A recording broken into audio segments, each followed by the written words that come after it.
Kuskus, balungos sa babae.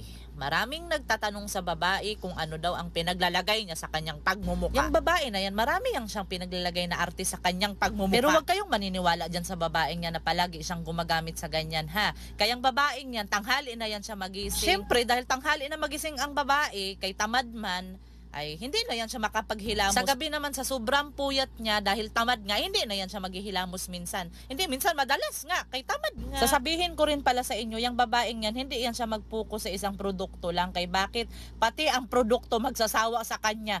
Pag palagi niya nang ginagamit, aayawan na siya ng produkto kay sobrang arte. Kaya hindi natatalab sa kanya. Kaya panay ang palit sa mga pinaglalagay sa pagmumuka niya. Tignan mo naman, di ba? Pati ang mga produkto, hindi na siya nagugustuhan. Iiwanan din siya. Kung gusto nyong gayahin yung babae na mag-skincare, bago ninyo atupagin yung mga skincare ninyo, magpalit muna kayo ng punta ninyo ng mga bedsheet. Kay kahit kung ano-anong ipagpapahid ninyo sa pagmumuka ninyo, sa katawan ninyo, kung hindi malinis ang mga ginagamit nyo sa pagtulog, hindi rin yan iepekto. Huwag nyong gagayahin ang babaeng tong umaasa lang sa makeup.